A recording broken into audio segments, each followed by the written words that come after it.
श्री गुरुवे नमः।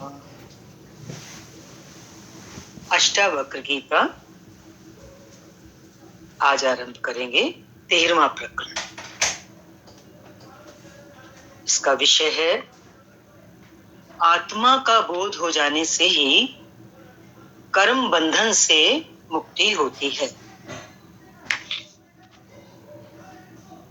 सूत्र 1 अनुवाद देख रहे हैं। पहले सूत्र का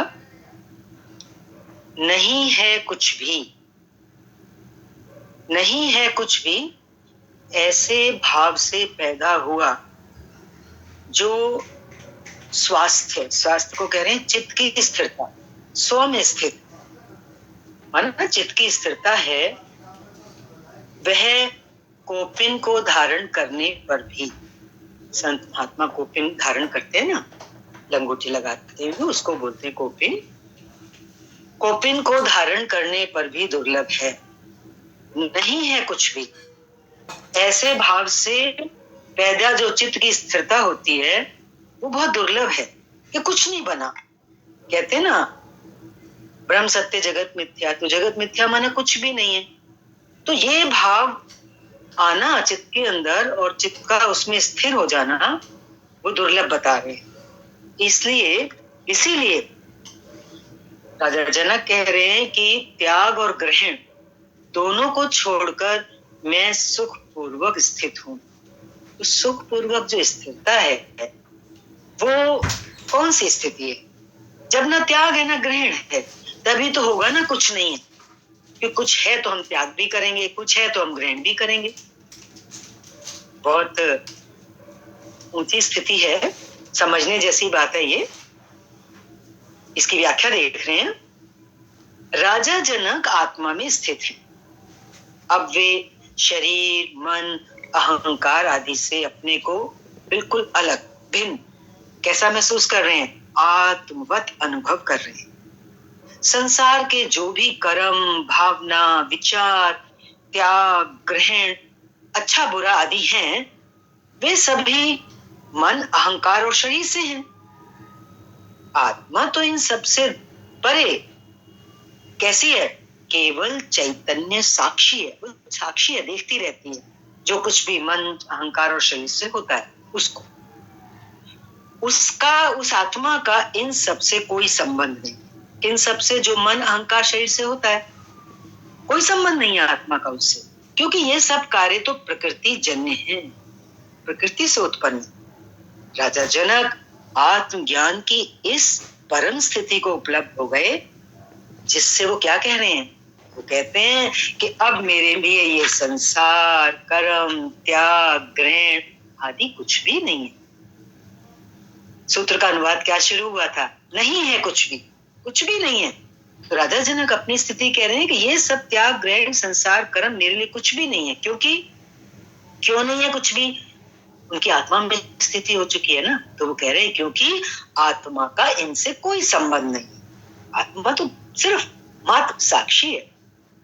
ऐसे भाव से, ये जो भी ऊपर आया, ऐसे भाव से मैं चित्त की स्थिरता को क्या कहेंगे? चित्त का स्वास्थ्य। मैं चित्त के स्वास्थ्य को उपलब्ध हो गया हूं। समुद्र की लहरें जिस प्रकार शांत हो जाती हैं, उसी प्रकार मेरा चित्त अब समस्त विक्षेपों से शांत हो चुका है। कोई विक्षेप उनके सामने नहीं है। ये इस सूत्र में बहुत अच्छे से बता रहे हैं। कुछ भी जब नहीं बचता है किसी साधक के लिए, तो वो कब है? जब वो मन, अहंकार और शरीर से परे आत्मा जो चैतन्य साक्षी है वहां पहुंच चुका है। समुद्र की लहरें जिस प्रकार शांत हो जाती हैं, उसी प्रकार मेरा चित्त समस्त विक्षेपों से शांत हो चुका है। अब ना कोई तरंग उठती है, ना लहर, ना ज्वार भाटा। इसका क्या तात्पर्य हुआ? देखो, समझने वाली बात है कि चित्त का शांत हो जाना ही आत्मज्ञान की कसौटी है। आज का ये लेसन है। यदि हम चाहते हैं हमें आत्मज्ञान हो, तो धीरे धीरे हमें अपने आप को किसमें लाना होगा? चित्त की स्थिरता में, चित्त की शांति। तो हमें अपने आप को देखना है, चित्त की शांति को उपलब्ध हुआ मैं, या किसी बात से अगर चित्त अशांत होता है तो साधक उस पर वर्क करता है कि आखिर ये भी क्यों, विचार करता है। चित्त का शांत हो जाना ही आत्मज्ञान की कसौटी है। जिसके मन में हलचल होती है, उथल पुथल होती है, विक्षेप होते हैं, इसका तो अर्थ यही है ना कि अभी आत्मज्ञान नहीं हुआ। जनक कहते हैं कि चित्त की ऐसी स्थिरता संसार छोड़कर भागने वाले या कोपिन लंगोटी मात्र धारण करने वाले सन्यासी के लिए भी दुर्लभ है। सब कुछ छोड़कर गए, मात्र कोपिन पहन लिया या नग्न हो गए, नग्न हो जाने से भी चित्त की चंचलता शांत नहीं हो सकती। इसलिए कह रहे हैं कि चित्त की चंचलता रहते उसे आत्मज्ञानी भी नहीं कहा जा सकता। देखो कितना सूत्र जो है आगे आगे हमें संक्षेप में पकड़ाते जा रहे हैं आत्म स्थिति को। चित्त की चंचलता का शांत होना, इस सूत्र में बहुत महत्व दे रहे हैं। बाह्य आडंबरों से आत्मज्ञान नहीं होता कि नग्न हो गए, कि कुछ त्याग करके चले गए, कि घर छोड़ के चले गए, इनसे बात नहीं बनेगी। ये सब त्याग और ग्रहण भी क्या है? कुछ त्याग किया तो कुछ ग्रहण कर लिया, माला चढ़ा ली, तिलक चढ़ा लिया, कोई वस्त्र धारण कर लिया, ये सब बाह्य आडंबर ही हैं। इससे भी चित्त की चंचलता शांत नहीं हो सकती। किसी त्याग और ग्रहण से भी क्या होगा? और चंचलता आएगी, अशांति आएगी। जनक कह रहे हैं मेरी चित्त की चंचलता शांत हो गई है, इसलिए अब मैं सुख पूर्वक स्थित हूं। निष्कर्ष क्या निकला इस सूत्र का? कि ग्रहण और त्याग दोनों ही चित्त की चंचलता से ही होते हैं। अगला सूत्र, कहीं तो शरीर का दुख है, कहीं वाणी दुखी है, तो कहीं मन दुखी होता है। इसलिए तीनों को त्याग कर मैं पुरुषार्थ में, पुरुष के निमित्त अर्थ में, पुरुष परमात्मा आत्मा, उसके निमित्त आत्मानंद में सुख पूर्वक स्थित हूं। तीनों का त्याग कर, कौन से तीनों का? शरीर का दुख, वाणी का दुख और मन का दुख। मनसा वाचा कर्मणा, ये तीन ही तो है कर्म, यही तो हमें दुख देते हैं। तो कह रहे हैं मैं इन तीनों से ऊपर होकर अपने आत्म आनंद में सुख पूर्वक स्थित हूं। इस सूत्र की व्याख्या देख रहे हैं। मनुष्य शारीरिक, मानसिक और वाणी के दुखों से दुखी है। शरीर अनेक बीमारियों का घर है। शरीर ही खुद अपने में सबसे बड़ी बीमारी है। शरीर रहते सुख संभव ही नहीं है। शरीर कष्ट, शरीर का रोग, शरीर की थकान, कभी किसी को लकवा मार आ जाता है तो कोई अंग अपाहिज हो जाता है। इस शरीर के भरण पोषण के लिए शारीरिक श्रम करना आदि, ये सभी क्या है? शारीरिक दुख है। गूंगा आदि हो जाना, मन के भावों को बिना सोचे समझे प्रकट कर देना, अपशब्द, गलत शब्द बोल देना, कटु भाषण कर देना, कड़वा बोलना, मिथ्या भाषण, जैसा नहीं है वैसा बोल दिया, अनर्गल प्रलाप करना, ऊटपटांग बोलना, अधिक बोलना, जितनी बोलने की जरूरत नहीं है उससे ज्यादा बोलते चले जाना, या जितनी आवश्यकता भी है आवश्यकता होने पर भी नहीं बोलना। ये सारे आदि आदि वाणी के दुख हैं। इस सूत्र में देखो ये शरीर के दुख, वाणी के दुख बता रहे। हमें इनका परिचय मिलना बहुत जरूरी है, क्योंकि हर इंसान इन तीनों में तो बैठा है, इन तीनों में तो जीवन चल रहा है, शरीर, मन और वाणी। वाणी दोष के कारण ही अधिकतर बुद्धिमान पागल हो जाते हैं। गूंगे का कोई जीवन ही नहीं होता। ये सब वाणी के दुख है। मन के तो अनेक ही दुख हैं, जैसे अभाव, जीवन में किसी चीज की कमी का होना, अपमान, चिंताएं, चिंताएं किसको घेरती हैं? मन को, आशाएं, कहाँ लगी होती हैं आशाएं? मन में लगी रहती हैं, एक आशा दूसरी आशा, महत्वाकांक्षाएं, जीवन में जितना भी मिल जाए उससे और ज्यादा पाने की इच्छा, और कभी कभी हीन भावनाएं आती हैं किसी इंसान को, वो अपने को दीनहीन समझने लगता है जीवन की किसी परिस्थितियों के कारण, किसी अभाव के कारण।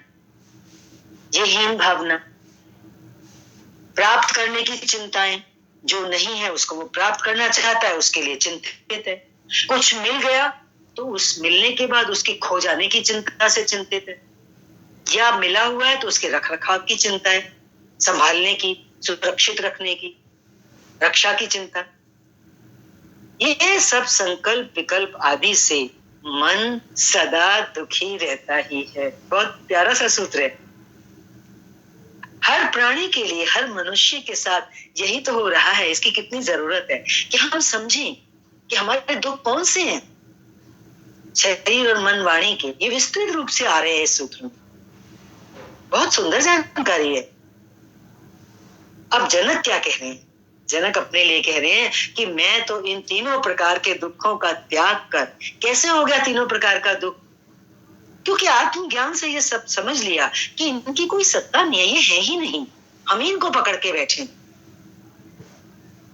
जब इस प्रकार के दुखों से परे हो जाता है कोई व्यक्ति, तो उसकी स्थिति कहाँ हो जाती है?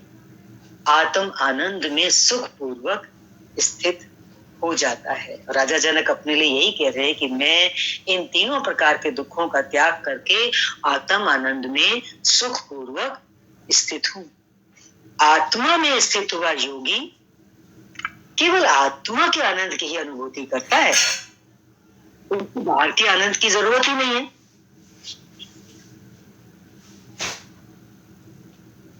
आत्मा के आनंद की केवल अनुभूति करता है जो शरीर, मन और वाणी के दुखों से प्रभावित नहीं होता।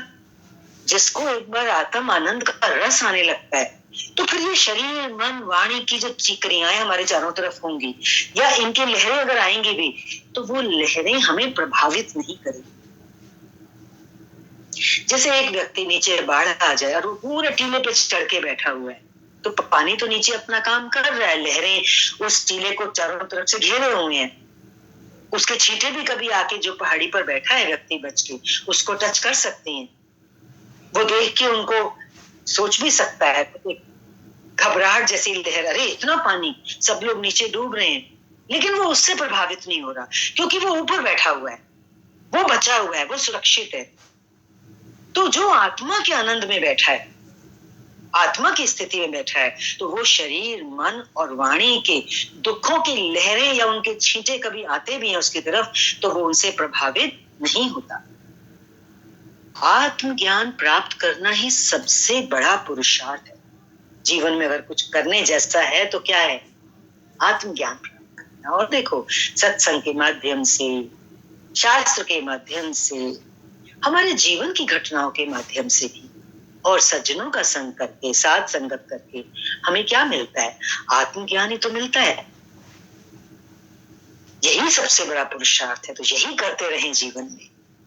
और इसी से उस पुरुष तत्व क्या है? आत्मा, उस आत्मा की उपलब्धि होती है।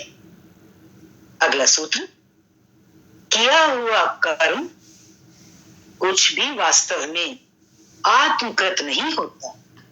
जो भी हमने किया है वो आत्मा ने थोड़ी किया है।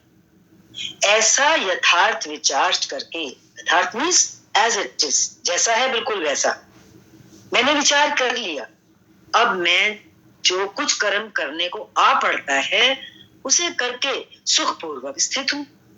अब ये थोड़ी है कि जो उसकी आत्मा में स्थिति हो गई वो कर्म नहीं करता। देखो वो कैसे कर्म करता है, ये सूत्र ध्यान देना है हमको। राजा जनक अपने लिए कह रहे हैं कि जो भी कोई कर्म मेरे सामने आ पड़ता है मैं उसे करता हूं, उसे करके सुखपूर्वक स्थित हूं। कर्म भी कर लेता हूं लेकिन मेरी स्थिति कैसी है? सुखपूर्वक है। क्यों? क्योंकि मैंने ये जान लिया कि जो कुछ भी कर्म होता है वो वास्तव में आत्मा से थोड़ी ना होता है, और मेरी स्थिति तो आत्मा में है, तो मैं तो कर्म से अतीत हो गया, ऊपर हो गया, इसलिए मैं सुखी हूं, सुखपूर्वक स्थित हूं। व्याख्या देख रहे हैं। मनुष्य के कर्म दो प्रकार से होते हैं। कुछ तो स्वाभाविक है जिसे प्रकृति अपने आप करती है, इन्हें करना नहीं पड़ता, करने के लिए श्रम भी नहीं करना पड़ता। वो कौन से कर्म है? जैसे सांस लेना, भोजन का पचाना। हम कोई बैठ के बचाते थोड़ी है भोजन को, या सांस लेते हैं देख करके कि अब सांस में ले रहा हूं, छोड़ रहा हूं। हृदय की धड़कन अपने आप चल रही है, रक्त प्रवाह शरीर में रक्त गति कर रहा है। ये सब आदि आदि जो क्रियाएं हैं, ये शरीर के सारे कार्य अपने आप होते रहते हैं, नींद में भी होते रहते हैं। अतः ये जितने भी स्वाभाविक कर्म हैं, ये कर्म नहीं है। कुछ कर्म ऐसे हैं जिन्हें मनुष्य कर्तव्य समझकर करता है, कुछ पाने की इच्छा से करता है, मान सम्मान पद प्रतिष्ठा के लिए करता है, भोग की वासना से करता है, सुख शांति आनंद के लिए करता है, शरीर पोषण के लिए करता है, या अपने विकास और उन्नति के लिए करता है, या कहो दूसरों की भलाई के लिए करता है। ये भी हो सकता है राग द्वेष ईर्ष्या से करता है। आदि कर्मों का बड़ा विस्तृत जाल है। एक बार फिर सुन लो ये जो विस्तृत जाल है। कुछ कर्म ऐसे हैं जिन्हें मनुष्य कर्तव्य समझकर करता है। कैसे कैसे? नंबर 1 कुछ पाने की इच्छा से, नंबर 2 मान सम्मान पद प्रतिष्ठा के लिए करता है, या फिर भोग की वासना से करता है, नहीं तो और कुछ नहीं तो सुख शांति, चौथा सुख शांति आनंद के लिए करता है। ये सब भी ना तो शरीर पोषण के लिए तो कर्म करता ही करता है, और ये सब भी हो जाए तो अपने विकास और उन्नति के लिए करता है। 6 हो गए। 7वां दूसरों की भलाई के लिए करता है। सब कुछ प्राप्त है तो अब वो क्या करता है? निष्काम करता है, तो दूसरों की भलाई के लिए करता है, या राग द्वेष ईर्ष्या आदि से कर्म करता है। ये सब कर्मों का बहुत बड़ा जीवन में जाल है। लेकिन क्या कह रहे हैं? किंतु इन सब कर्मों में कोई भी कर्म आत्मकृत नहीं है। आत्मा थोड़ा ना लिप्त है इन सब में, आत्मा द्वारा किए गए नहीं हैं। क्यों? क्योंकि आत्मा करता है, उसका ना कर्म से संबंध है ना कर्म फलों से संबंध है। इन सब कर्मों का संबंध कहां तक सीमित है? शरीर मन और अहंकार। अहंकार वश किया गया, कर्तापन से किया गया हर कर्म अपना फल देता ही है। अब कर्तापन से किया है या किसी उद्देश्य को सामने रख के किया है या फल की आकांक्षा से किया है, ऐसा हर कार्य क्या होगा? वो कर्म है। यहां तक कि मोक्ष मुक्ति स्वर्ग प्राप्ति एवं शक्ति लाभ के लिए भी जो भी कुछ किया जाता है वो भी कर्म ही है। बड़ी बात है। मोक्ष मुक्ति प्राप्ति के लिए, स्वर्ग प्राप्ति के लिए कुछ भी करोगे ना, वो भी कर्म की कोटि में आ जाता है। क्योंकि जहां मनुष्य करता है, जहां मैं की उपस्थिति है, क्योंकि देखो मोक्ष की प्राप्ति के लिए, स्वर्ग की प्राप्ति के लिए पहले मैं हूं ना, तभी मैं मोक्ष की प्राप्ति चाह रहा हूं, तो मैं की उपस्थिति हो गई। जहां मैं की उपस्थिति है वही कर्म है। क्योंकि मैं मीन्स व्हाट? मैं मीन्स कर्तापन, कर्तापन मीन्स कर्म, और जहां कर्म है वहां फल है, जहां फल है वहां भोक्तापन भी है। जहां मैं की उपस्थिति है वही कर्म है, तथा वही उस कर्म फल का भोक्ता होता है, वरना नहीं। आत्मज्ञानी भी कर्म तो करते ही हैं, उन्हें भी खाने पीने रक्षण संबंधी कर्म करने पड़ते हैं, बल्कि वे भी उन सभी कर्मों को करते हैं जिन्हें अज्ञानी करते हैं। वे त्यागी व सन्यासी होकर कोपिन धारण करके नहीं रहते, न जंगल भागते हैं। कृष्ण जैसे युद्ध करके भी अलिप्त रहते हैं। सबसे बड़ा सटीक उदाहरण जो है वो कौन सा है? भगवान कृष्ण का। युद्ध करके भी अलिप्त। सन्यासी जंगल में रहकर भी लिप्त ही है। यदि इन सभी कर्मों के पीछे अहंकार है तो ही ये बंधन स्वरूप है, अन्यथा नहीं। ज्ञानी अहंकार रहित होकर स्वाभाविक रूप से कर्म करते हैं। जैसा ऊपर आया जो मेरे सामने आ पड़ता है मैं उससे सुखपूर्वक करके स्थित हूँ। राजा जनक ने अपने लिए कहा, यह है स्वाभाविक रूप से कर्म करना। तो उसमें अहंकार कहां से आया? ज्ञानी अहंकार रहित होकर स्वाभाविक रूप से कर्म करते हैं। उन्हें ना कर्मों के करने का आग्रह होता है कि मैं ये कर्म करूं ही करूं, ना त्यागने का आग्रह होता है कि अरे मुझे ये कर्म नहीं करना, मैं तो ज्ञानी हूं। क्योंकि ऐसा क्यों होता है उनके लिए, उनके अंदर ऐसा भाव? क्योंकि आत्मा में स्थित हो जाने के बाद उनको ये पता लग जाता है, उन्हें ये बोध होता है कि कोई भी कर्म आत्मा में तो होता नहीं है, सभी कर्म प्रकृति जन्य हैं और मैं प्रकृति से भिन्न क्या हूं? चैतन्य स्वरूप आत्मा हूं। इसलिए जब भी वो कोई कर्म करते हैं तो वो तो उस ये जानते हैं इस बात को कि ये आत्मकृत नहीं है कर्म, आत्मा ने ये कर्म नहीं किया है और मैं तो आत्मा में स्थित हूं। तो जब आत्मा में स्थित होकर वो कोई कर्म करते हैं, स्वाभाविक रूप से कर्म करते हैं जो सामने आ पड़ा, तो उनकी त्याग और ग्रहण की क्योंकि मनस्थिति नहीं होती है तो वो उनका कर्म नहीं होता है। इसीलिए जनक कहते हैं कि मुझे ऐसा बोध हो जाने से, कैसा बोध? कि कोई भी कर्म आत्मकृत नहीं है। जब मुझे ये बोध हो गया है, अब मैं अनाग्रह पूर्वक, मेरा कोई आग्रह नहीं है कोई कर्म करने में भी और किसी कर्म के ना करने में भी।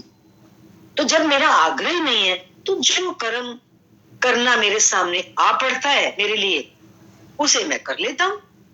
बड़ी सहजावस्था है ये, और ये अकर्ता की स्थिति की पराकाष्ठा है। ये एक बोध है। ये कब हुई ये स्थिति? जब ये बोध हो गया कि कोई भी कर्म आत्मकृत नहीं है। ये बोध सदा बना रहेगा ऐसे ज्ञानी का, और फिर वो जो कर्म करेगा वो तो बाहर से हो जाएगा, वो तो छूटा हुआ है, क्योंकि वो बोध में बैठा है कि जो भी कर्म मेरे से हो रहा है वो मेरी आत्मा से तो हो नहीं रहा और मैं आत्मा में स्थित हूं।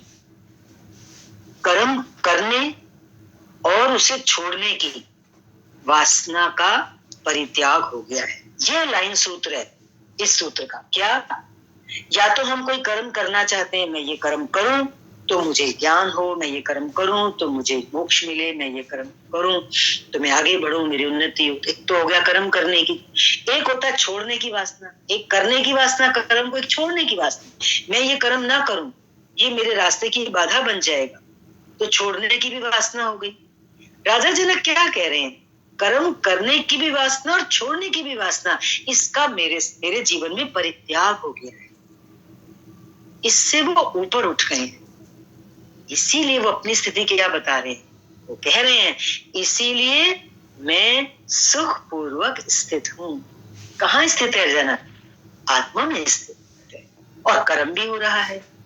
किस प्रकार कर्म हो रहा है? बहुत युक्ति युक्त ये सूत्र चला है। ये बहुत ही जीवन में लाभदायक दृष्टिकोण है जीवन के प्रति, कर्म के प्रति और आत्मा में स्थित होने के लिए बहुत सहायक इसमें बताया गया है। जो भी भाव आया है इसको बार बार देखेंगे और समझेंगे ताकि हमारी ऐसी जीवन में स्थिति बने, हमारा ऐसा दृष्टिकोण बने। आज के लिए इतना ही। हरिओम। शांति शांति शांति।